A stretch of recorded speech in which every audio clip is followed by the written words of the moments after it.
তাহা হইতে ব্যয় না করিবে পণ্য অর্জন করিতে পারিবে না।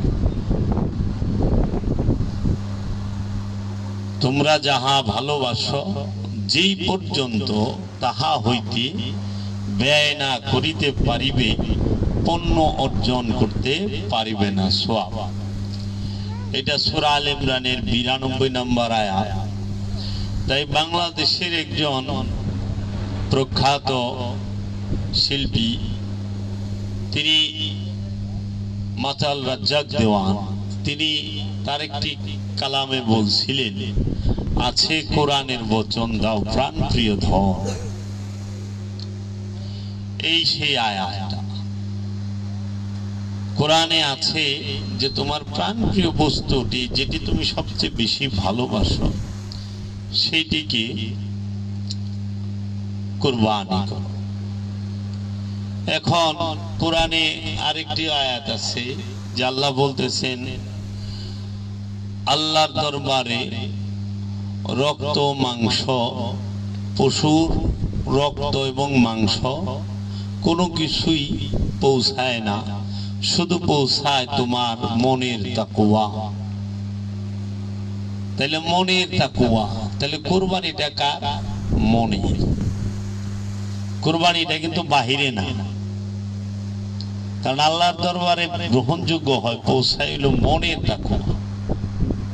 তাহলে বাহিরের যদি হইতো তাইলে আল্লাহ বাহিরেরটা, এর জন্য বাহিরে যে বিষয়গুলো আছে রক্ত মাংস এইটা আল্লাহ গ্রহণ করে নিত, কিন্তু আল্লাহ বলছে না, এটা পৌঁছাই না, পৌঁছাইলো তোমার মনের তাকওয়া। কোরবানিটা আমাদের সমাজে শরীয়তের দৃষ্টিতে আনুষ্ঠানিকতায় মেজাজিতে যে কোরআনের দুইটা ভাব আছে, দুইটা দিক আছে, একটি বাহির একটি ভেতর। মেজাজিতে আমরা একটা অনুষ্ঠান পালন করি পশু জবে। এই পশু জবের আগে আমরা হজ করি, হজ পরিপূর্ণ কমপ্লিট করে আমরা কুরবানি করি। কুরবানির পরে সে আর মৃত থাকে না, জিন্দা হয়ে যায়। যার কুরবানি হয় নাই সে মৃত, যার কুরবানি হয় নাই সে মৃত, যার কুরবানি হয়ে গেছে সে জিন্দা, জীবিত। কুরবানি করলে মরে না, জিন্দা হয়। সেই কুরবানিটা মনে, নফসে। নফস যখন আমিত্বের কুরবানি দেয় তখন নফস জিন্দা হইয়া যায়, কলব জিন্দা হইয়া যায়। আর নফস যখন কুরবানি করতে পারে না তখন কলবও জিন্দা হয় না, নফসও জিন্দা হয় না। তাহলে কলব, মন কি কুরবানি করবে? আমিত্বকে। আল্লাহ কোরআনে বলতেছে, তুমি সবচেয়ে বেশি যে জিনিসটাকে ভালোবাসো সেই জিনিসটা আমার রাস্তায় ব্যয় করো। আপনি সবচেয়ে বেশি কাকে ভালোবাসেন? নিজের প্রবৃত্তিকে। প্রতিটা মানুষ সবচেয়ে বেশি ভালোবাসে, প্রতিটা নফস তার আপন প্রবৃত্তিকে, আপন ইচ্ছাকে। নিজের ইচ্ছাটাকে মানুষ সবচেয়ে বেশি ভালোবাসে। বাইরে একটু ওইদিকে জায়গার কম, এই যে দিকে বাইরে, ভাই একটু ওইদিকে যায় কথা কন না ভাই।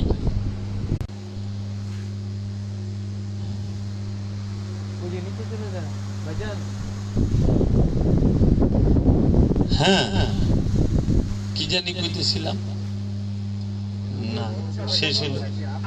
হ্যাঁ,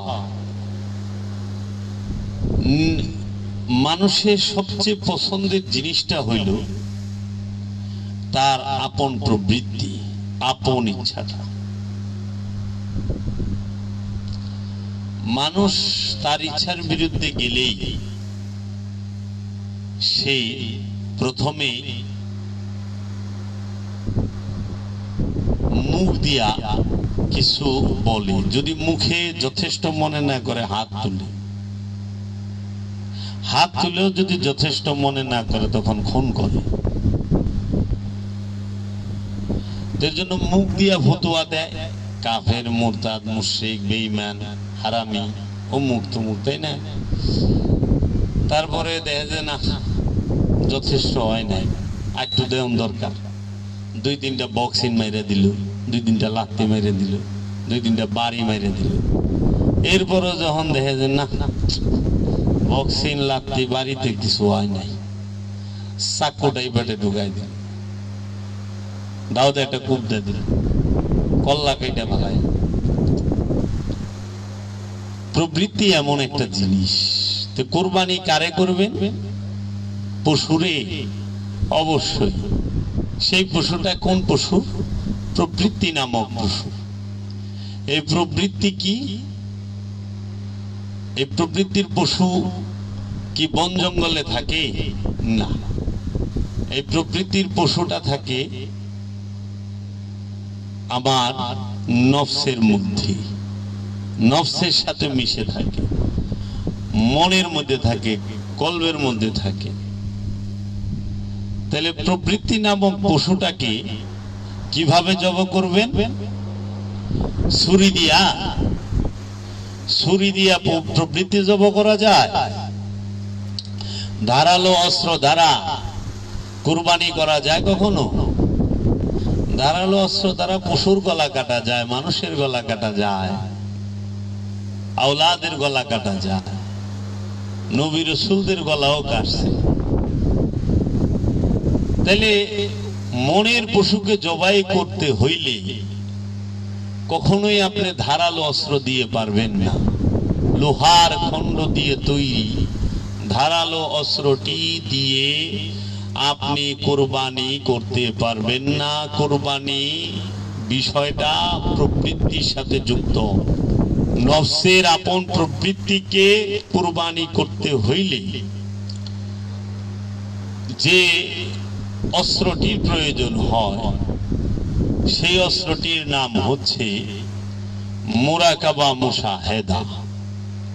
আপন গুরু, আপন পীর, আপন পীরের ধ্যানের ধারা, আপন মুর্শিদের ধ্যানের ধারা, আপন রসুলের মুরাকাবা মুশাহেদার দ্বারা মনের পশুকে জব করা যায়, মনের পশুকে কুরবানি করা যায়, নহল করা যায়। আর মেজাজি অনুষ্ঠানে বনের পশুকে জবাই করতে হইলে একটি লৌহ খণ্ডিত দিয়ে তৈরি, লৌহ খণ্ড দিয়ে তৈরি একটি চাকু, ছুরি, চাপাতির প্রয়োজন হয়। তাই মুজাদ্দিদ আল ফেসানি বলেছেন এবং ইমাম শাফি তিনি বলেছেন এবং আমার দয়াল মুর্শিদ কালান্দার বাবা জাহাঙ্গীর বলেছেন যে কুরবানির মাঝে লৌহ খণ্ড দ্বারা নির্মিত, ধাতু দ্বারা নির্মিত কোন অস্ত্রের স্থানই নাই। কোরবানি করতে হবে আপন প্রবৃত্তিকে। আনুষ্ঠানিক কুরবানি, তার মধ্যে মাংস আছে, চামড়া আছে, হাড্ডি আছে, তার মধ্যে রক্ত আছে, হ্যাঁ, আবার মাংস বিলিও আছে। কিন্তু যে পশুটিকে কুরবানি করতেছে কুরবানিওয়ালা, তার কুরবানির মাঝে কিন্তু মাংস নাই। হাকিকি কুরবানির মাংস নাই, হাকিকি কুরবানির জীব কি নাই, গোশত নাই, মাংস নাই, তার হাড্ডি নাই, চামড়া নাই। যেরকম কুরবানির চামড়ার টাকা, কুরবানির আবার চামড়া হয় কিনে, পশুর চামড়ার টাকা বলতে পারেন, কুরবানির চামড়ার টাকা কেমন হয়? কুরবানির চামড়া হয় কোনো দিন। বলেন যে গরুর চামড়ার টাকা, পশুর চামড়ার টাকা, যে কোনো পশু জবে করছেন সেই চামড়ার টাকাটা আমাদেরকে দিয়ে, মানে কোরবানি যে ভুল কইতে কইতে ভুল প্রতিষ্ঠিত হয়ে গেছে। কুরবানির চামড়া হয় না, কুরবানির কোনো গোশত হয় না, গরুর গোশত হয়, পশুর গোশত হয়। কুরবানি তো করতে হয় প্রবৃত্তিকে, প্রবৃত্তির গোশত আছে, এটা তো ভাসমান, প্রবৃত্তি ভাসমান, প্রবৃত্তির গোশত নাই, আপনার ইচ্ছার গোশত আছে। আপন ইচ্ছাকে কুরবানি করতে হয় কার কাছে? রসুলের কাছে। কুরবানি কাকে করবেন? নিজের ইচ্ছাকে। কার কাছে করবেন? আপন রসুলের কাছে, আপন পীরের কাছে। আর মেজাজি কুরবানি কি করবেন? গরু, মহিষ, যে কোনো বনের একটা পশু। কারে দিয়া করাইবেন? ইমাম সাহেবকে দিয়া, মৌলভী সাহেবকে দিয়া। তো মৌলভী সাহেবকে দিয়া বনের পশু জবাই করায়, বনের পশু কুরবানি করায়। আর আপন রসুলের কাছে নিজের ইচ্ছাটা কুরবানি করতে হয়। তাই আশিকের রসুল হযরত বেলাল রাদিয়াল্লাহু তাআলা আনহু, তিনি তার নিজের ইচ্ছাটা কুরবানি করছিলেন আল্লাহর হাবিব সরকার দো আলম নূরে মুজাসসম আহমদ মুস্তফা মোহাম্মদ মুস্তফা সাল্লাল্লাহু আলাইহি ওয়াসাল্লামের নূরের কদম মোবারক। হযরত সালমান ফারসি তিনি তার মনের ইচ্ছা, তার মনের পশুটাকে কুরবানি করেছিলেন রসুলের কদমে। তো কুরবানি করবেন কোথায়? রসুলের কাছে। কুরবানি করবেন কি? নিজের ইচ্ছাকে, আপন প্রবৃত্তিকে। নিজের যতগুলো ইচ্ছা আছে সমস্ত ইচ্ছাগুলোকে টাইনাই না, একটা একটা কইরা তার কল্লা কাটতে হবে, জিহ্বা কাটতে হবে। যেরকম বনের পশুটা আমরা কিনা আনছি, কিনা টাইনা লয়ে আহি না, টাইনা আনার পরে 8-10 জনে আমরা খুব চাপাচাপি কইরা ধরি, যাইতা ধইরা আমরা ছুরি চালাই। ও যেরকম ছটফট ছটফট করে বাঁচার জন্য, ছোটার জন্য, ও কিন্তু ওর সর্বশ্রেষ্ঠ চেষ্টাটা করে যে আমি এখান থেকে ছুটে বের হয়ে যাব। আর আমরা সবচেয়ে জোর লাগাই যে আজকে তোর জবক কইরি স্যার। এর জন্য আমরা সঙ্গ দিয়ে যাতা দিই। বৌরাবাসের বুড়া এইরকম মোটা হেডের লই 8 জনে পেটের উপরে দিয়া এমন যাতা মারি যে খালি বেবা। তাহলে ঠিক হাকিকি কুরবানি যেটা আমার মনে, রিয়েল কুরবানি যেটা কোরআনের কথা, যেটা আল্লাহ বলছে তোমার প্রিয় বস্তুকে কুরবানি করো, ওই আমার ইচ্ছাটা কুরবানি হইতে চায় না, ওই আমার ইচ্ছাটা কুরবানি হইতে চায় না। হাটের থেকে যেরকম একটা পশু ক্রয় করে আনি না, তাই না? হ্যাঁ, আমার এই মনের থেকে, আমার এই কলবের থেকে ওই যে পশু, আমিত্ব নামক পশু, কামনা বাসনা নামক পশু, সররিপু নামক পশু, সেই পশু আমার দেহ থেকে, আমার মন থেকে, আমার নফস থেকে, আমার প্রাণ থেকে, আমার প্রাণ এবং মন থেকে কোনোভাবেই সে আসতে চায় না। ওই যে যেরকম আমরা বনের পশুটাকে একদম হাত বাঁধি, পা 4টে বাঁধি, গলায় বাঁধি, মাথায় বাঁধি, কেমন করি না বাইন্দা?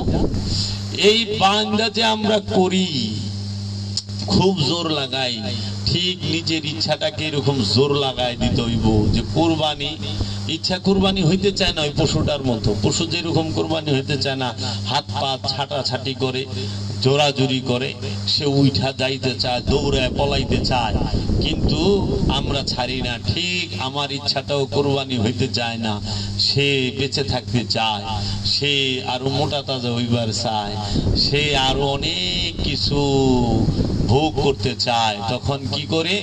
আমরা যেরকম জোর কইরা পশুটারে ধইরা জব করি, এইরকম মনের ইচ্ছাগুলোকে জোর কইরা ধইরা রসুলের ইচ্ছার কাছে উৎসর্গ করতে হবে।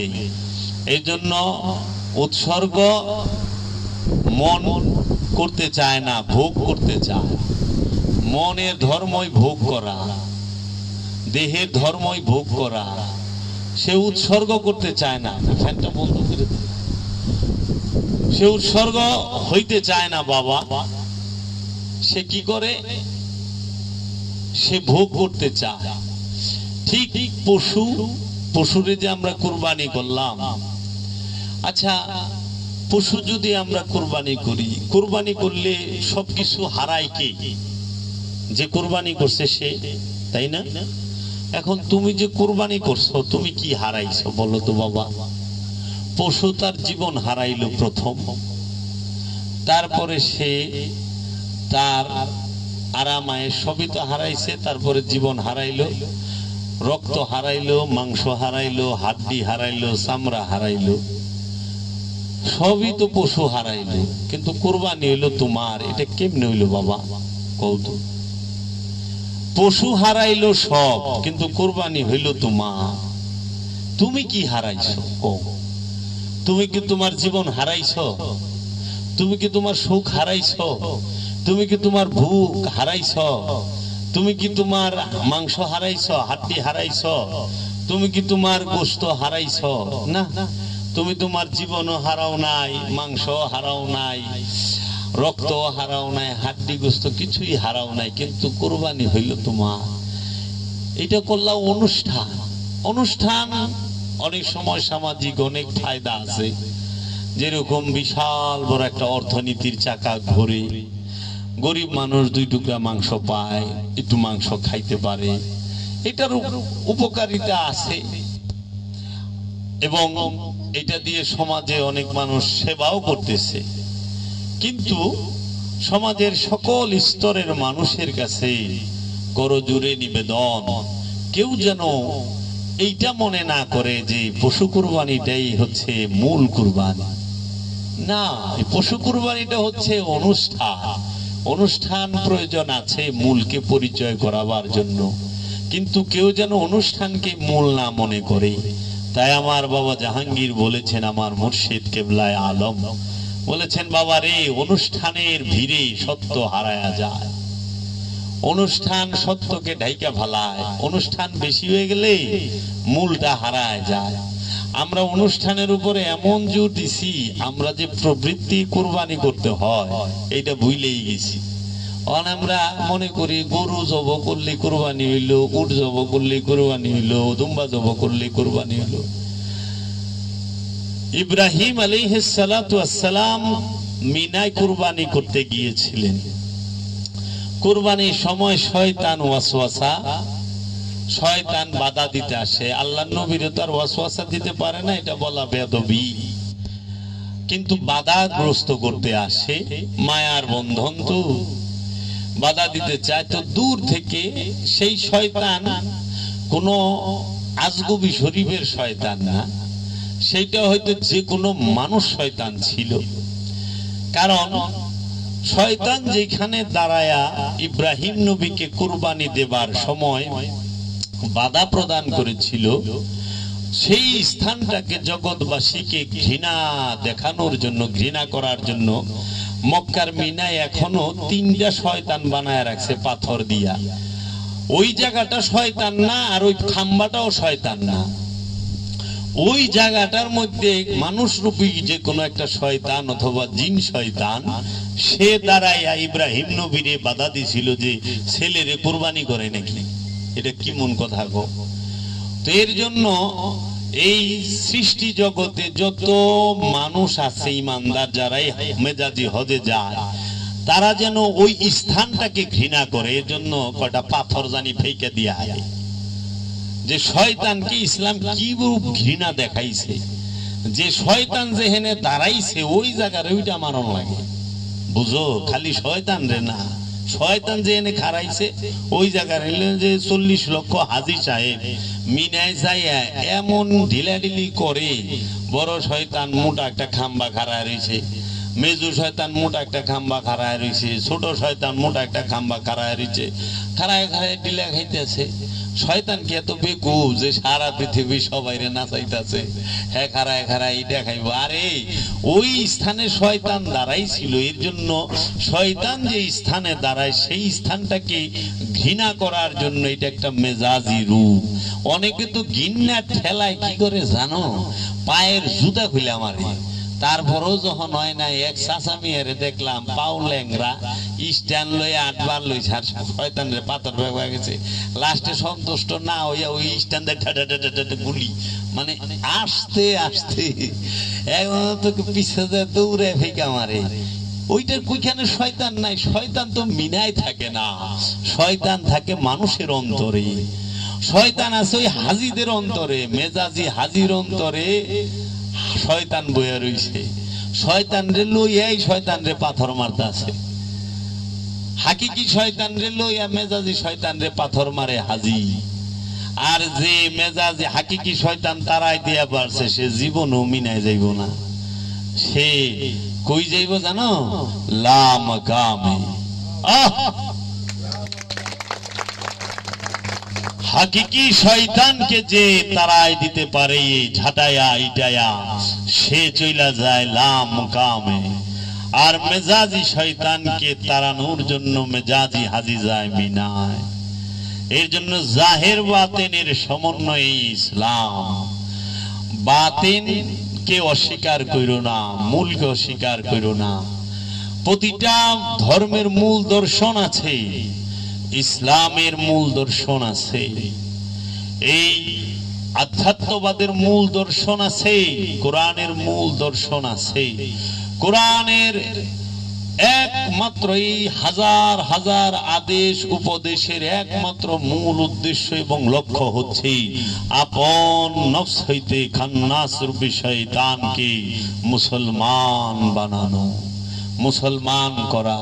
নফস মুসলমান, নফস জন্ম সৃষ্টিগত ভাবে জন্মগত ভাবে সে পবিত্র, কিন্তু খান্নাস রূপী শয়তান সে মুসলমানও না, সে পবিত্রও না।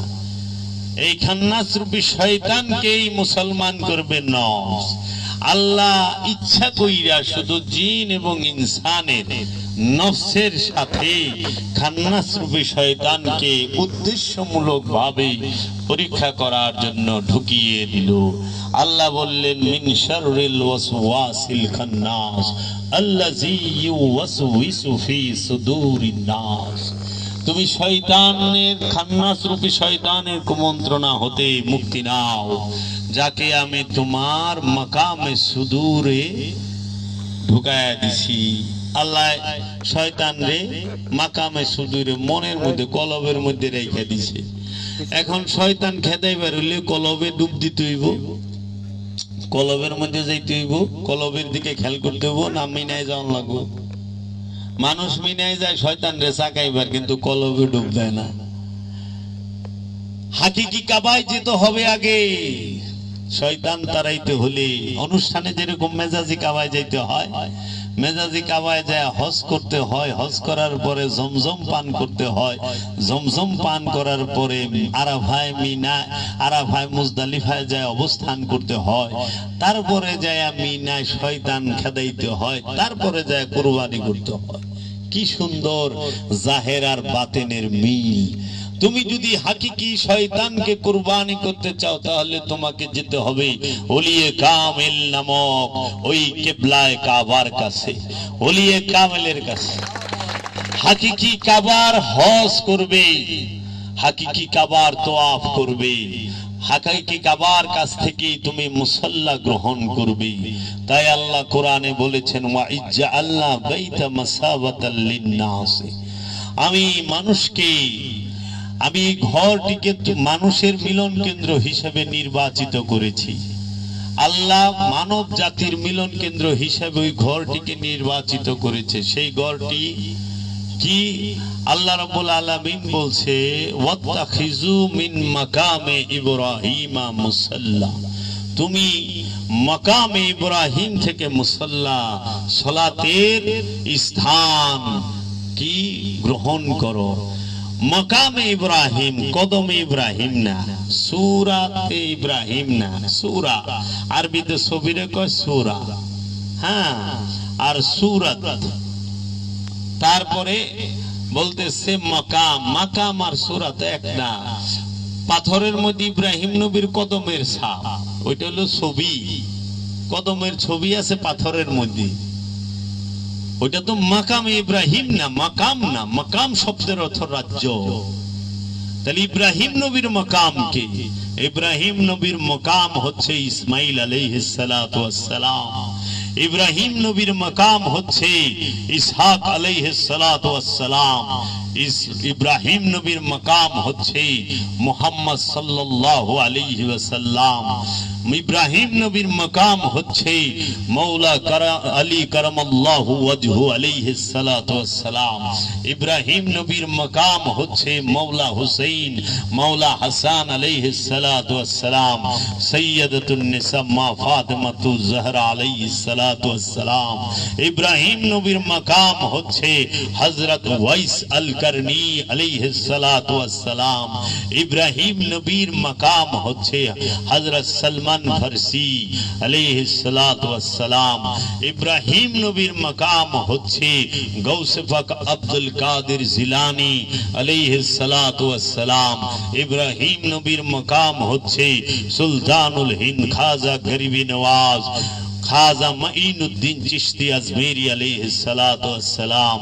ইব্রাহিম নবীর মাকাম হচ্ছে ইমামে শাফি, ইমাম আবু হানিফা রাহমাতুল্লাহি আলাইহি, ইমাম আবু যর গিফারি, তিনি ইব্রাহিম আলাইহিস সালাতু ওয়াস সালামের মাকাম। হযরত ইবনে আব্বাস ইব্রাহিম নবীর মাকাম।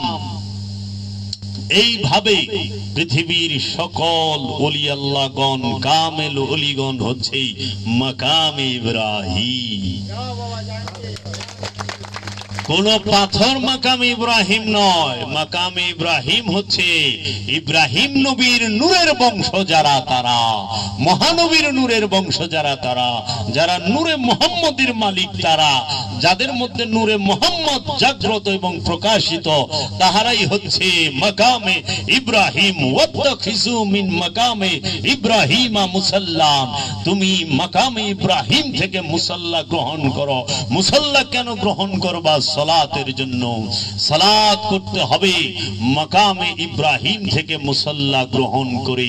এর জন্য মাকামে ইব্রাহিম হচ্ছে এই জগতের যত কামেল ওলি আছেন তাহারা, হযরত শাহ জালাল বাবাজান, শাহ পরান বাবাজান, খান জাহান আলী বাবাজান, বাবা লালন শাহ, বাবা সিরাজ শাহ, বাবা বুল্লে শাহ, বাবা আহমদ রেফাই, বাবা কবির আহমদ, আমার দয়াল সুরেশ্বরী বাবা কেবলা, এবং বাবা শাহজালাল নুরি, আমার মুর্শিদ বাবা, বাবা জান দয়াল মুর্শিদ কালান্দার বাবা জাহাঙ্গীর, গৌসুল আজম বাবা ভান্ডারী বাবা, এরা সবাই মাকামে ইব্রাহিম।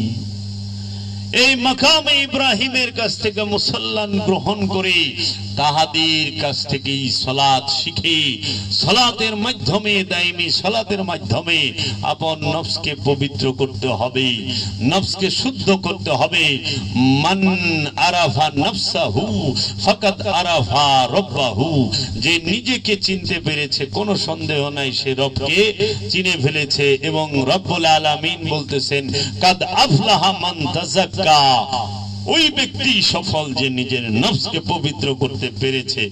তাইলে মাকামে ইব্রাহিম থেকে মুসাল্লা গ্রহণ করতে হবে। এখন আমাদের সমাজে আমরা মেজাজিতে মক্কা শরীফে যাই, কাবা ঘরের সাথেই মাকামে ইব্রাহিম আছে। আমি নিজেও হজ করে আইছি, সেখান থেকে মুসাল্লা নিয়ে 2 রাকাত নামাজ পড়ি। এখন মুসাল্লা তো নিয়ে আইলাম, এই মুসাল্লা তাহলে কি পাটি না, যায় না মাছ না, মুসাল্লা কি মাকাম কইছে, মুসাল্লা কয় নাই। মাকাম কদম কয় না। অর্থ রাজ্য, রাজ্যে 1-2 জন থাকে না। এই রাজ্যে 1-2 জন আছে, বহু আছে। ইব্রাহিমের রাজ্যে প্রবেশ করতে হবে, যাইতে হবে। ইব্রাহিম আলাইহিস সালাতু ওয়াস সালামের, সাইয়্যিদানা ইব্রাহিম আলাইহিস সালাতু ওয়াস সালামের রাজ্য থেকে মুসাল্লা গ্রহণ করে তারপরে তোমার সালাত করতে হবে, হজ করতে হবে। হজ করছো, মেজাজি কি বলতাছ? লাব্বাইক আল্লাহুম্মা লাব্বাইক ইন্নাল হামদা ওয়ান নি'মাতা লা শারীকা লা লাব্বাইক আল্লাহুম্মা লাব্বাইক। তাইলে এই যে বলতেছ লাব্বাইক আল্লাহুম্মা লাব্বাইক, ওগো আমার আল্লাহ আমি উপস্থিত, আমি উপস্থিত, তাহলে কাবার তো উচিত ছিল উত্তর দেওয়া, উচিত ছিল না? যদি আমি আল্লাহকে কই আল্লাহ আমি উপস্থিত, আল্লাহ কইব না হ্যাঁ আমি দেখছি, আইস বহ থাকো, যাও তুমি ওখানে, আমি তোমার সাথেই থাকো। এটা কিন্তু মেজাজিতে সম্ভব হয় না, কিন্তু হাকিকিতে সম্ভব হয়। হাকিকি কাবার সামনে, হাকিকি কাবাকে যখন হৃদয়ের মধ্যে ধারণ করতে পারবা, যখন ডাকবা লাব্বাইক আল্লাহুম্মা লাব্বাইক, ও আমার আল্লাহ আমি উপস্থিত, আল্লাহ কইব আমিও তোর লগে আছি। তাই তো আল্লাহ বলছেন নাহনু আকরাবু ইলাইহি মিন হাবলিল ওয়ারিদ, আমরা তোমার জীবন রোগের নিকটেই অবস্থান করি। আমার ভাই হয়ে গেল আল্লাহ কয়জনের সাথে থাকে? আল্লাহ বইলা দিছে ইন্নাল্লাহা মাআল মুমিনিন, নিশ্চয়ই আমি আল্লাহ মুমিনদের সাথে থাকি, আমি মুহসিনিনদের সাথে থাকি, আমি মুত্তাকিদের সাথে থাকি, আমি সাবিরিনদের সাথে থাকি। তাহলে হাকিকি কাবা কে? যে সাবিরিন সে। হাকিকি কাবা কে? যে মুত্তাকি সে। হাকিকি কাবা কে? যে মুহসিনিন সে। হাকিকি কাবা কে? যে মুমিন সে। এর জন্য ওই হাকিকি কাবার মধ্যে আল্লাহ জাত রূপে অবস্থান করতেছে। ওই হাকিকি কাবার সামনে যায় যখন আমরা বলুম লাব্বাইক আল্লাহুম্মা লাব্বাইক, সঙ্গে সঙ্গে জবাব দেবে। কাবায় গেছি, কাবা তোয়াফ করেছি, কাবাই আমাদেরকে জমজম খাওয়াইব, জমজম পান করাইব। কে করব? কাবায়। সেই জমজম পান করলে পবিত্র হইয়া যাইবা। সেই জমজম কি? মেজাজি তো কূপের পানি। হাকিকত কি লুকায় রয়েছে? একটু তাকায় দেখো না। জমজম সৃষ্টি হয় নবীর লাঠিতে, জমজম সৃষ্টি হয় নবীর লাঠিতে। আর জমজম তৈরি করে কে? জমজম কার ফরিয়াদে, কার তরফ নেছে? কে ছটফট করলে জমজম তৈরি হয়? কে ছটফট করছিল? ইব্রাহিম আলাইহিস সালাতু ওয়াস সালামের স্ত্রী তৈয়ব তাহেরা মা জাহরা, তিনি পিপাসায় তার সন্তান নবী, তার সন্তান রসুল, তার সন্তান আল্লাহর বান্দা ইসমাইল আলাইহিস সালাতু ওয়াস সালামের জন্য নবী পিপাসা, নবী পান করবে। আর মা ওলি, মা হাজেরা কিন্তু ওলি, মা হাজেরা ওলি, ওলি সে যখন ছটফট করে তখনই জমজম তৈরির কি হয়? অবস্থান হয়ে যায়। আর ওলির ছটফট দেখা নবী যখন লাথি দেয় তখনই জমজম তৈরি হয়ে যায়। নবীর লাথিতে জমজম হয়। জমজম খাইছো? জমজমের পানি পান করবা, ওই জমজম কার লাথি তৈলে দেখবা না? নবীর লাথিতে জমজম পানি, জমজম কূপ তৈরি হয়। মা হাজেরা দুইটা পাহাড়ে সাফা মারওয়ায় দৌড়াইতেছে, করানোর জন্য দৌড়াচ্ছিল, ছটফট করতেছিল। তাই সাফা মারওয়ায় দৌড়াইতেছ। তুমি কি এর দৌড়ায়? তোমার কেরা পিপাসা হয়েছে? কার পিপাসা? কিলে তুমি দৌড়াইতেছ? প্রশ্ন আসে না? মা হাজেরা তো দৌড়াইছে তার সন্তানের পিপাসা মেটানোর জন্য, তুমি কি এর দৌড়াও? আরে তুমি দৌড়াইতেছ ওলির সুন্নত আদায় করার লেগে। জমজম পাহাড়ে আবু কি সাফা এবং মারওয়া পাহাড়ে দৌড়ানো, এটা ওলির সুন্নত, নবীর সুন্নত না। কার সুন্নত? ওলি। কে? মা হাজেরা হইল ওলি। মা হাজেরা ওলি। ইসমাইল আলাইহিস সালাম নবী, ইব্রাহিম আলাইহিস সালাম নবী, তাই না? নবীর স্ত্রী ওলি, নবীর মা ওলি। ওলির সুন্নত নবীও পালন করছে, করে নাই? মহানবী ওলির সুন্নত পালন করে নাই? মা হাজেরার সুন্নত মহানবী পালন করে নাই? সাফা মারওয়া দৌড়ায় নাই? ঈসা রুহুল্লাহ সে পালন করে নাই? ও বাবা, মহানবী নবী হইয়া ওলির সুন্নত পালন করলো। আর ওখানে আরবি জাননেওয়ালা পন্ডিতেরা ওলি মানবার চায় না।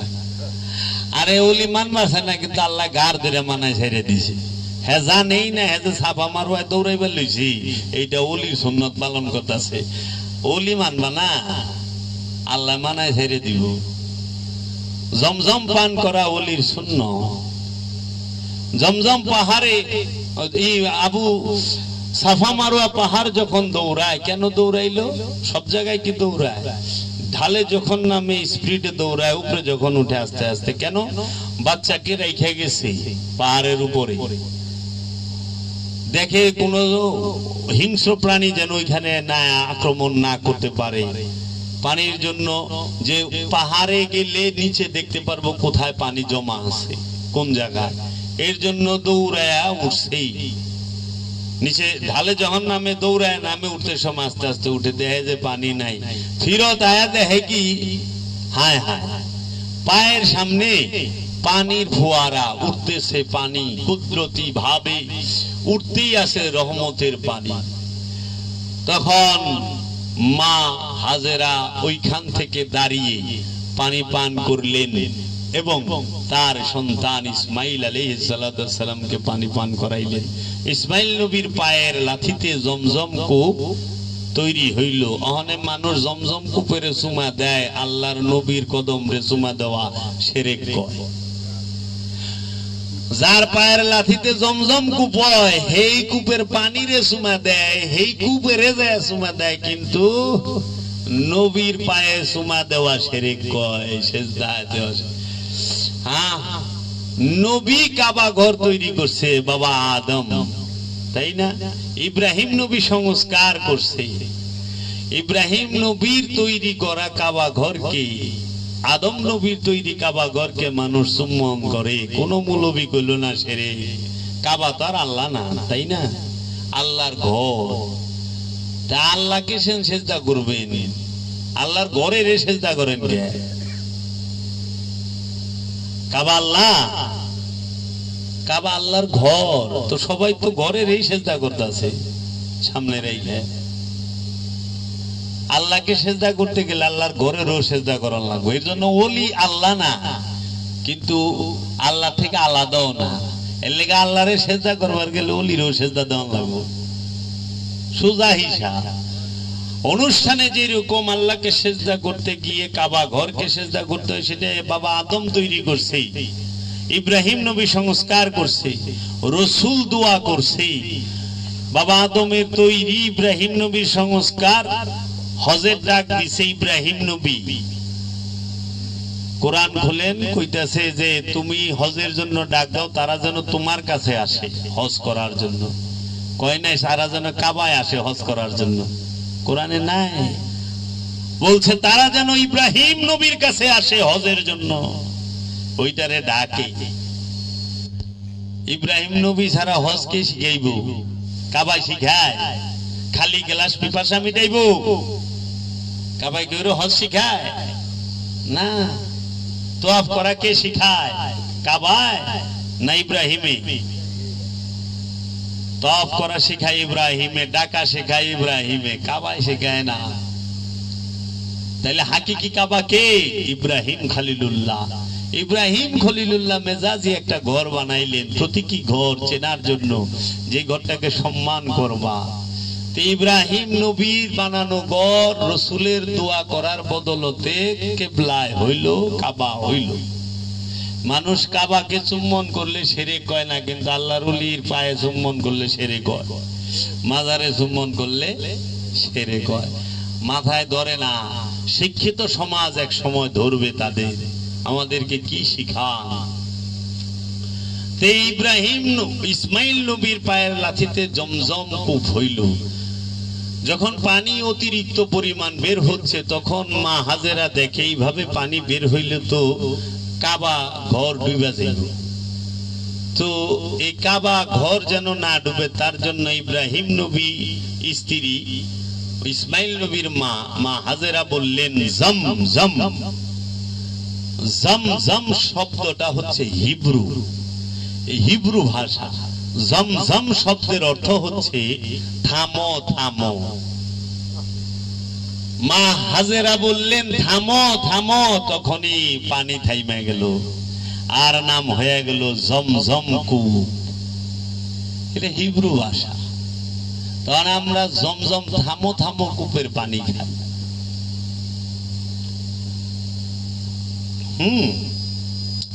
তাইলে আপনি নবীর কদম মুবারকে কি কারিশমা আছে, যে কারিশমায় জমজম তৈরি হয়? আমরা কি গবেষণা করেছি? আল্লাহর হাবিব আরবের বুকে হেঁটেছেন, আরবে তেলের অভাব নাই, খনিজ সম্পদের অভাব নাই, ওইটা আল্লাহর হাবিবের কদম মুবারকের বদলতে, আল্লাহর হাবিবের বিচরণের বদলতে তাহারা এই প্রাচুর্য পেয়েছে। আল্লাহর হাবিব দিতে আসছে, বিনিময়ে ব্যথা ছাড়া কিছু পায় নাই। এই জগতের মানুষ, আরবের মানুষ, আরবের মানুষ আল্লাহর নবীকে ব্যথা ছাড়া কিছু দেয় নাই। আর আল্লাহর নবী ব্যথা পায়া পায়া আরবের মানুষকে সম্পদ ছাড়া কিছু দেয় নাই, সুখ দিছে তাদের। এর জন্য কাওয়াল বলে শুকরিয়া মেনু শুকরিয়া, গম কি দৌলত মুঝে আতা কর দি। কৃতজ্ঞ, তোমাকে ধন্যবাদ হে আমার মাওলা, ধন্যবাদ। গম কি দৌলত, আমাকে দুঃখের সম্পদ তুমি দিয়েছো দান কইরা। तूने हंस हंस के दिया, मैं रो रो के इम्तिहान किया। তুমি হাসতে হাসতে আমাকে দুঃখের সম্পদটা মুর্শিদ দিছো, আমি কাঁদতে কাঁদতে নিছি, কিন্তু অভিযোগ করি নাই। তাও তো আমার মুর্শিদ দিছে, খালি হাতে তো ফেরত দেয় নাই, দুঃখটাই দিছে। খালি হাতে যায় না, যায় না। এই জগতের মানুষ রাহমাতাল লিল আলামিন তার বংশকে দুঃখ ব্যথা যন্ত্রণা ছাড়া কিছুই দেয় নাই। হ্যাঁ, আমরা একটু সালাম জানাই প্রেমে, তাও আবার জিলাপি না হইলে আহে না, বিরিয়ানি না হইলে আহে না। হায় রে মুসলমান।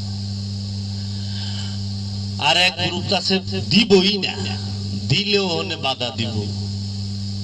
কি দিলেন আল্লাহর রসুলকে? আল্লাহর রসুল না আইলে আপনাদের ব্যবসা হইতো না, আল্লাহর রসুল না আইলে আপনাদের রুজি রুটি হইতো না, আল্লাহর রসুল না আইলে আপনাকে ঘর সংসার বাড়ি গাড়ি হইতো না। হইতো?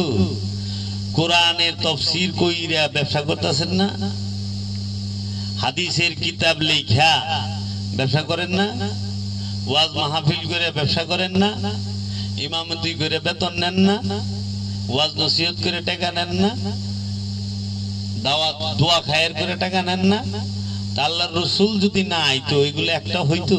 নামাজ কই পাইতেন, রোজা কই পাইতেন, কাবা কই পাইতেন, হজ কই পাইতেন, কুরবানি কই পাইতেন, কোরআন কই পাইতেন, হাদিস কই পাইতেন, যাকাত কই পাইতেন, ফেতরা কই পাইতেন, সদকা কই পাইতেন, চামড়ার টাকা কই পাইতেন, লিল্লা বোর্ডিং কই পাইতেন? কিচ্ছু থাকতো না। তাহলে আল্লাহর রসুল কি কোটি কোটি মানুষকে রিজিকের ব্যবস্থা আর ব্যবসা বাণিজ্য চাকরি বাকরির ব্যবস্থা করে দিছে না? হ্যাঁ, আবার এমন চাকরি যেই করুক হ্যাঁ সম্মান হইব। আপনি গার্মেন্টসে চাকরি করেন, সম্মানই নাই। ফ্যাক্টরিতে চাকরি করেন, সম্মান নাই। কিন্তু আপনি রসুল যে চাকরির ব্যবস্থা আপনাকে করে দিছে, এটা করলে কি সম্মান? প্রথম কাঁঠালটা খায়, প্রথম ডিমটা খায়, প্রথম দুধটা খায়, প্রথম পাউপাটা খায়, সব জিনিস প্রথমটা খায়। হ্যাঁ, চেহারা নূরে টস টস করে, রইতে যাই না, সবসময় মুরাদে আমরা আটি। আমগো চেহারা নূর থাকবো নাকি? যে রিক্সা চালায় হ্যার চেহারায় নূর থাকবো? আরে নূর আলা লোকের খালি রিক্সা দিয়া পাঠান গুলিস্তানের মোড়ে দেখবেন কয়েকদিন পরে হ্যার নূরও জ্বলে গেছে, কালো হইব গা। এর লেগে চামড়ায় নূর থাকে না বেটা, নূর থাকে অন্তরে। নূর চামড়ার বিষয় না, নূর হইল অন্তরের বিষয়। চোখে থাকে নূর, কানে থাকে নূর, দমে থাকে নূর, জবানে থাকে নূর, কলবে থাকে নূর, নফসে থাকে নূর। চামড়ার মধ্যে নূর থাকে না। চামড়ায় নূর থাকলে তো বেশিরভাগ নূর সালমান খান লই বইছে, মাধুরী দীক্ষিত লয়ে বইছে, ঐশ্বরিয়া রায় বেশি নূর লয়ে বইছে না রে। লাইলির তো নূরই নাই, দেখতে কুটকুটা গালা ছিল লাইলি। অনে মনে করে চেহারা সুন্দর, নূর। আমাদের দেশের নায়ক সাকিব খান এত পুরা ভরপুর নূরে, আমার মধ্যে নূরই নাই। কই লয়ে গেছ সারাদিন শুনু বড় 5 বার মিনিমাম, কতবার মুগ্ধ, এতবার মুখের চর্চা করলে এত এমনি সুন্দর থাকবে। আর আল্লাহর ওলি বাবা করিম মস্তান বছরে গোসল করছে কিনা সন্দেহ আছে। যদি আল্লাহর বৃষ্টি হয় তাহলে করে। কেন? গোসল করে যে সময় অপব্যয় করবো, ওই সময়ের মধ্যে সে রবের মধ্যে ডুবা রয়েছে। যে রবের মহানূরে ডুবা থাকে সে ওই গোসল, ওই যে দাড়ি টুপি পাঞ্জাবি এই পোশাক আশাকের দিকে খেয়াল রাখতে পারে না। তো রবের মহানূরে ডুবা রয়েছে। এর লেগে দেখবা সুফি গো ড্রেস হয় মোটা লম্বা। কেন? সুফিরা ডেলি কাপড় দেয় না। এর লেগে এক সুফিরে জিজ্ঞাসা, বাবা আপনাকে ড্রেস এরকম ময়লা চয়লা হয়, লম্বা সম্বা হয়, ব্যাপার কি? কয় পাতলা কাপড় তাড়াতাড়ি ময়লা হয় তো, ডেলি ধোয়ার লাগে, ভাস করার লাগে। এর লেগে মোটা একটা পিনছি, 1 মাসের মধ্যে 2 ধোয়ানো লাগবো না, ইয়ে করার লাগবো না। ওখানে শরীয়ত আল্লাহরা ফতুয়া দিচ্ছে না পাক, কাপড় না পাকিব কই থেকে? কাপড়ে ময়লা লাগে, অপরিষ্কার। কাপড়ের মধ্যে শয়তান নাই, শয়তান হলো কলবে থাকে। এর লেগে কলব নাপাক হয়, নফস নাপাক হয়, আর পোশাক ময়লা হয়, অপরিষ্কার হয়। এর জন্য সুফির পোশাক ময়লা থাকে, অপরিষ্কার থাকে কাহারো কাহারো, কিন্তু কলব পবিত্র থাকে। আর আপনি গো কলব নাপাক, পোশাক পরিষ্কার। পরিষ্কার পোশাক দেখা যায়, পবিত্র কলব দেখা যায় না। পরিষ্কার পোশাক দেখা যায়, পবিত্র কলব দেখা যায় না। পবিত্র কলবের অধিকারী কালো হইতে পারে, পবিত্র কলবের অধিকারী বুসাও এবারে ফর্সাও হইতে পারে। তাই কলবকে পবিত্র করেন, পোশাককে এত গুরুত্ব না দিয়া। এখন মানুষ চুল দাড়ির প্রতি গুরুত্ব দিছে, নফসের প্রতি গুরুত্ব নাই। হ্যাঁ, সাধনা করবো হইলো নফসের প্রতি, চুল দাড়ির প্রতি যেরকম আমি দিছি। হ্যাঁ, বড় বড় চুল নিলে মনে করবে না জানি কত বড় সাধুরে। না, চুলের মধ্যে সাধুগিরি নেই, সাধুগিরি হলো স্বভাবে, স্বভাবের মধ্যে সাধু। তাইলে হজ করতে যাইয়া তোমরা কি করবা? কাবা তোয়াফের সাথে সাথে জমজম পান করছো, সাফা মারোয়া পাহাড় দৌড়াইছো। সাফা শব্দের অর্থ শুদ্ধি, মারোয়া শব্দের অর্থ নির্মলতা। সাফা এবং মারোয়া শব্দের অর্থ হচ্ছে শুদ্ধি এবং নির্মলতা। সাফা সাফ করা, শুদ্ধ করা। কলবকে যখন শুদ্ধ করবা তখনই নির্মলতা আসবে, মারোয়া হবে। এই সাফা মারোয়া দৌড়ায়া মুজদালিফায় অবস্থান করবে। কেন? অপেক্ষা করবে শয়তানরে কোন সময় ঢিলে বাইর করবা। নফস থেকে দেখো না, 1 রাত কাটায় দৌড়ায়া মিনা যায়। এই যে ইটা নি তোরে আজকে মক্কায় থাকবার দুম না। এর লেগা মেজাজি শয়তান পৃথিবীর একটা দেশে, একটা নগরীতে, একটা স্থানে অবস্থান করে। পৃথিবীর একটা দেশ, তার নাম সৌদি আরব, একটা নগরী, সেই নগরীর নাম মক্কা। সেই মক্কা নগরীর একটা স্থানে, সেই স্থানটার নাম মিনা। মেজাজি শয়তান থাকে কই? পৃথিবীর এক দেশে, মক্কা মিনা থাকে। মক্কা সৌদি আরবের মক্কা নগরীর মিনা। মেজাজি শয়তান থাকে। হাকিকি শয়তান গো পৃথিবীর সব দেশের থেকে নফসের সাথে কলবের সাথে লইয়া আয়া এই এক স্থানে একটা দেশে আহে, আয়া আমরা সবাই পাথর মারি।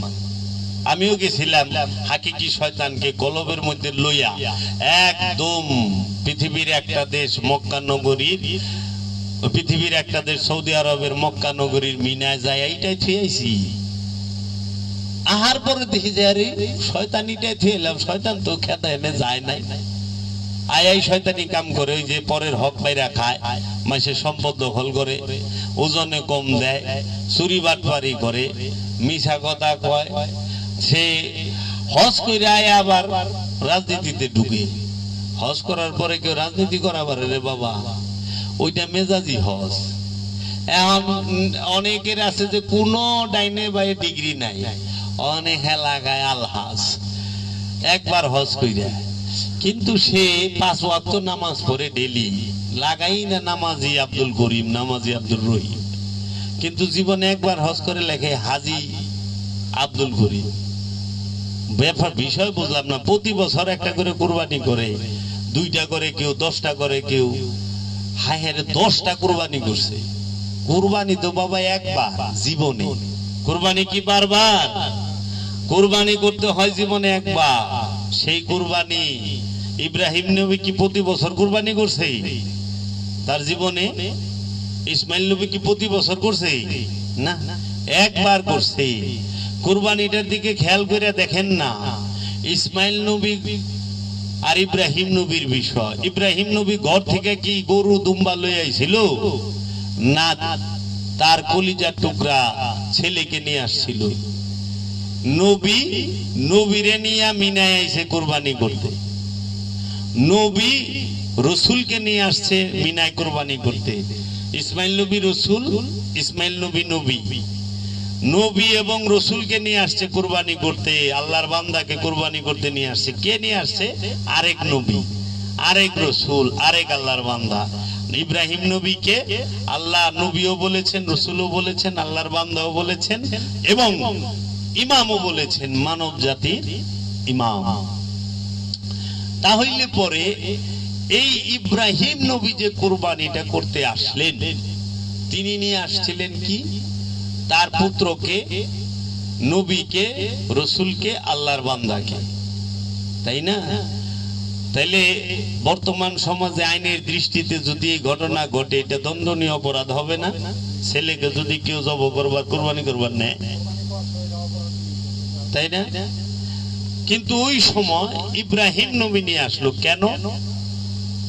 কারণ নবুয়তের দরজায় ইব্রাহিম নবী থেকে, ইসমাইল নবী থেকে ইব্রাহিম নবী অনেক আলা মকামের, উঁচু স্তরের।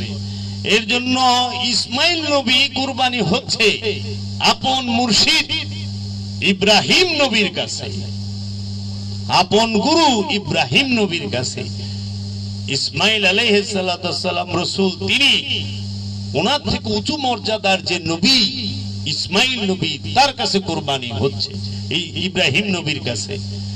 ওনার থেকে উঁচু স্তরের যে বান্দা আব্দুহু, ইসমাইল নবী থেকে উঁচু স্তরের ইব্রাহিম নবী, তার কাছে কুরবানি হচ্ছে। আবার পিতার কাছে সন্তান কুরবানি হচ্ছে। আবার সূরা ইউসুফ খুলেন, 100 নম্বর আয়াত সূরা ইউসুফের, ওয়া রাফাআ আবওয়াহি খাররু লাহু সুজদান।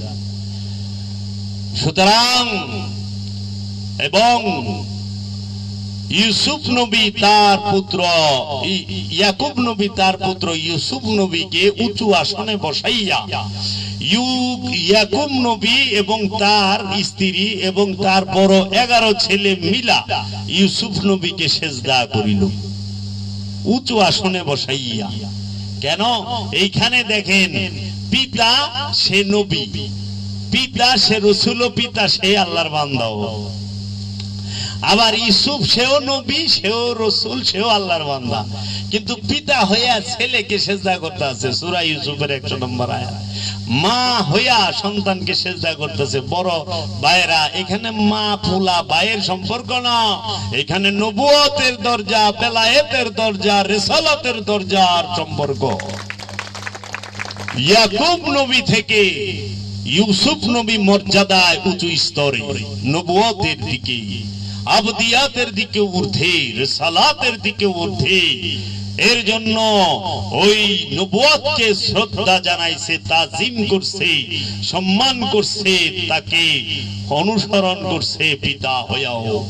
এর জন্য সে ছোট হইল, তাজিম করতে হবে তাকে। বয়সে বান্দরও বুড়ায়, তাই বেলা বান্দরে সালাম দেবো না, দিমু। অস্ট্রেলিয়ার অনেক বড় বড় বান্দর আছে যে কিনা বয়স অনেক, সর কাছাকাছি জায়গায়, তাই বলে যে বন্ধু সালাম দেবেন নাকি? হ্যাঁ, বয়সে বড় তাতে কিসে রিশতা, কিসের রিসালাতের, নবুয়তের, বেলায়েতের, ওলিদের যে দরজা, সেইখানে সম্মানটা করতে হয় রিসালাতে। এর জন্য আল্লাহ বলেছেন একমাত্র ইজ্জত আল্লাহ এবং আল্লাহর রসুলের এবং মুমিনগণের। মুমিন সে বয়সের সাথে নির্ধারিত নয়, রসুল সে বয়সের সাথে নির্ধারিত নয়, নবীও সে নয়। তাই ইজ্জত মুমিনের, ইজ্জত রসুলের, ইজ্জত আল্লাহ। আর কারো ইজ্জত নাই, সবাই দাস, গোলাম, দাসী। এখন মুরিদরে পীরে বকলে মুরিদ মাইন্ড করে, কষ্ট পায়। তুই না গোলাম, গোলাম রে যদি গুরু বকে তাইলে মুরিদ কষ্ট পাইব কে? গোলাম তো দাস, দাস। তাই কোরআন বলেছে মুমিনগণ তাহাদের নফসের বিনিময়ে, আমলের বিনিময়ে তারা কি জান্নাত ক্রয় করে লইছে। মুমিনেরা আমানো না, মানুষ না।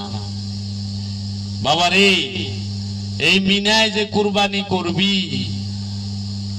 কি ওইখানে যে আরাফার ময়দানে অপেক্ষা করলা, আরাফার ময়দানে অপেক্ষা করার পরে যাইয়া শয়তান রে ঢিলাইয়া শয়তান খেদাইলা, দেখলা শয়তান গেছে গা, ওখানে কুরবানি করবা।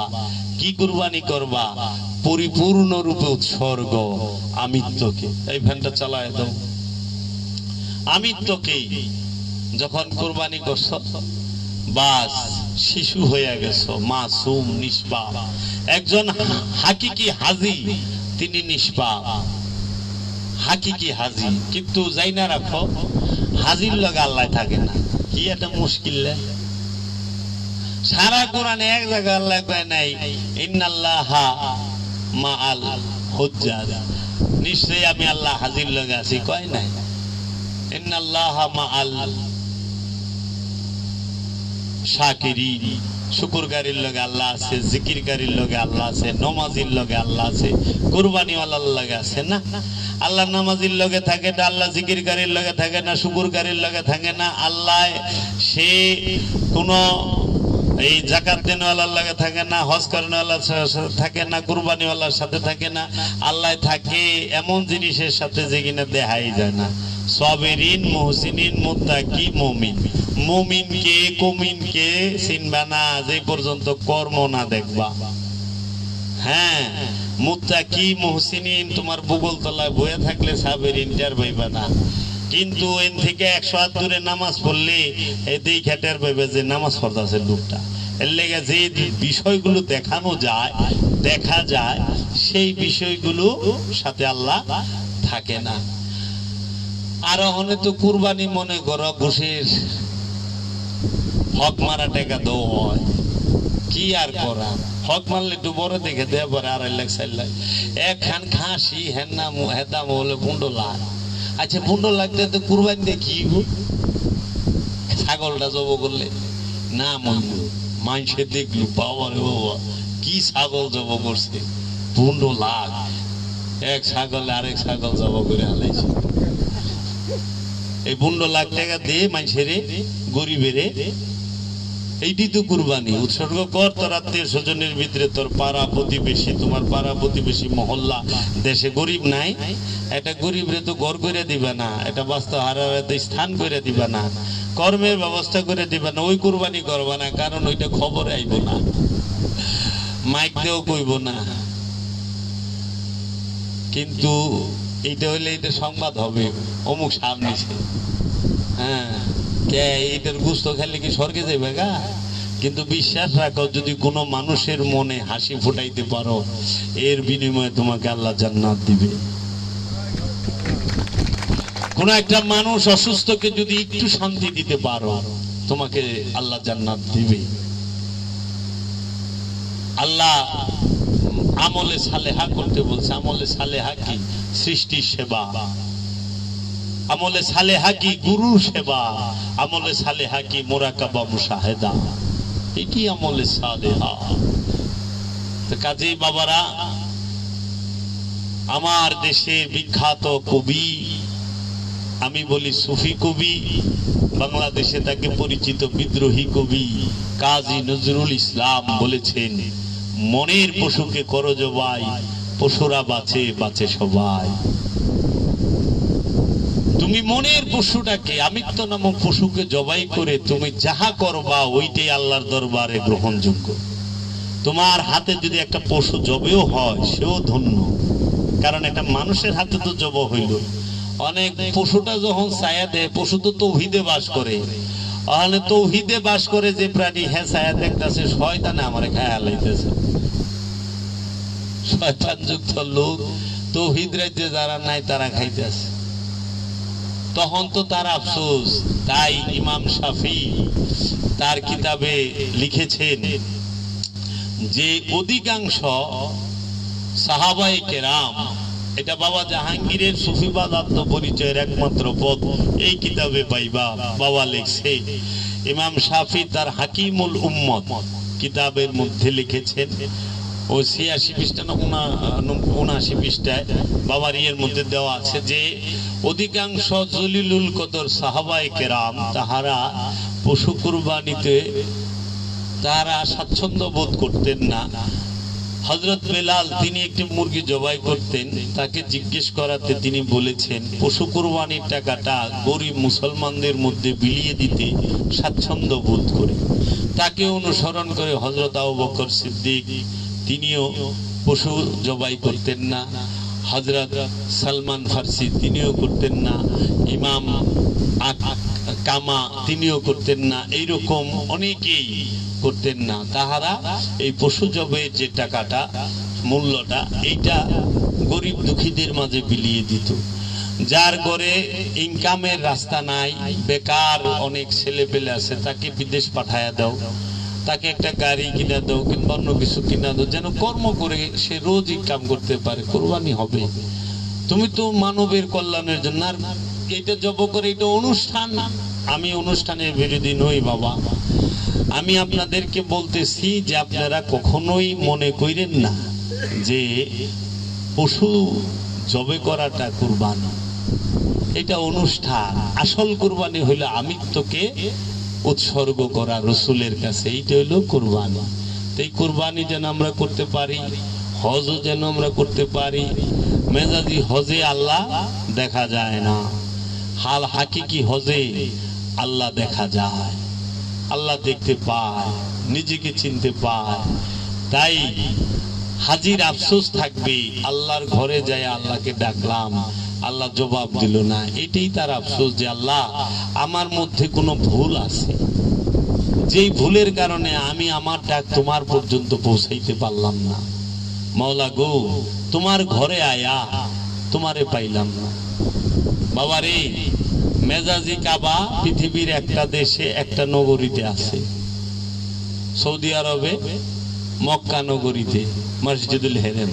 হাকিকি কাবা পৃথিবীর সকল দেশে, সকল ভাষায়, সকল জায়গায় আছে। আল্লাহ কোরআনে সূরা ইব্রাহিমে বলছে, ওমা আরসালনা ইল্লা বিলিসানি কওমিহি লিবায়্যিনা লাহুম। আমি এমন কোন জাতি নাই, এমন কোন ভাষা নাই যেই জাতি নিজের ভাষায় আমি ওই জাতিতে রসুল প্রেরণ না করেছি আমার নিদর্শন বর্ণনা করার জন্য। প্রত্যেক জাতিতে আল্লাহর রসুল আছে। হাকিকি কাবা প্রত্যেক জাতিতে, প্রত্যেক দেশে, প্রত্যেক ভাষায় আছে।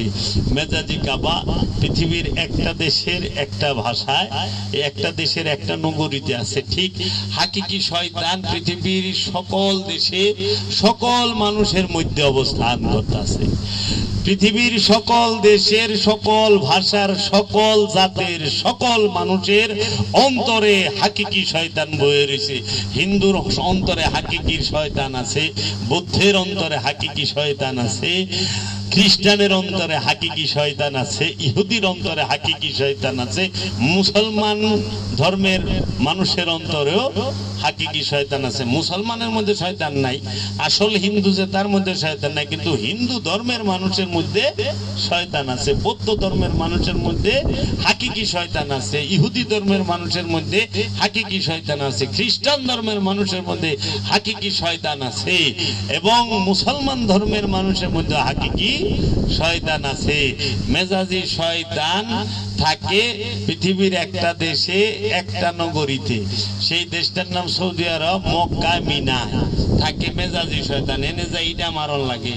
আর হাকিকি শয়তান সব মানুষের কলবের মধ্যে বয়ে রয়েছে। দলিল কোথায়? সূরা নাস, আল্লাযী ইউওয়াসউইসু ফি সুদুরিন নাস মিনাল জিন্নাতি ওয়ান নাস।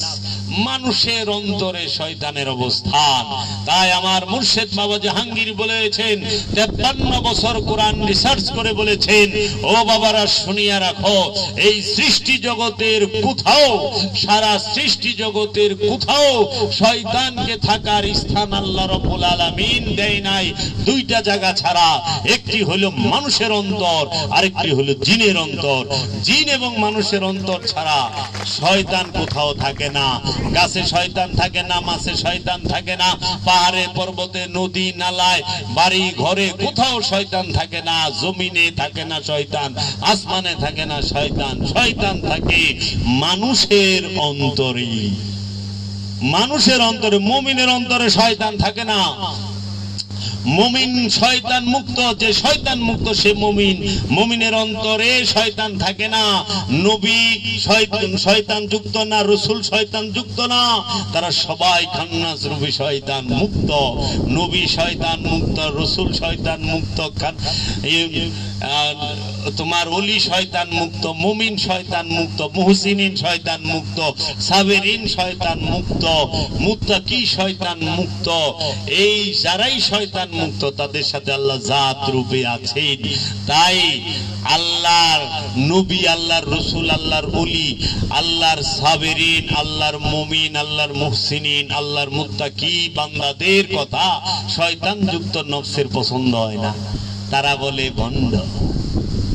শয়তানে কইতাছে, শয়তানের জবান দা কইতাছে, কারণ শয়তান আদমকে দেখা পারে না, বুঝছো? এর লেগা নবীরা মাসুম। কেন মাসুম? শয়তান নাই দেখে। ওলিরা মাসুম। কেন মাসুম? শয়তান নাই দেখে। নিষ্পাপ বেগুনা। এর জন্য ওলির চেহারা দেখা ইবাদত, ওলির কাছে বৈশা থাকা ইবাদত, ওলির কদমে চুম্বন করা ইবাদত। ওলির কদমে চুম্বন করলে পাপ জইরা যায়। পরশ পাথর, হাজরে আসওয়াদ কইরে, ওলিয়ে কামেলি হাজরে আসওয়াদ। এটা হাকিকি হাজরে আসওয়াদ। প্রত্যেকটা ওলিয়ে কামেল তাহারাই হাজরে আসওয়াদ। তাদেরকে চুম্বন করাই হচ্ছে ইবাদত। কি কও? এর জন্য শয়তান যে পর্যন্ত কলবে আছে ওই পর্যন্ত গুনাহও আছে, ময়লাও আছে, পাপও আছে। শয়তান নাই, পাপ নাই। এর জন্য খান্নাসকে দূর কইরা খিজির বাবায়, হযরত খিজির আলাইহিস সালাতু ওয়াস সালাম, তিনি খান্নাস মুক্ত। তিনি এক বাড়িতে এক শিশু মাইরা হালাইছে। সূরা কাহাফ পড়া দেখো তোমরা জ্ঞানীরা, গুণীরা। সূরা কাহাফ পড়া দেখো, হযরত খিজির আলাইহিস সালাম এক বাড়িতে একটা শিশু খেলতাছিল, তারে মাইরা হালাইছে। শরীয়তের দৃষ্টিতে এটা কবিরা গুনাহ।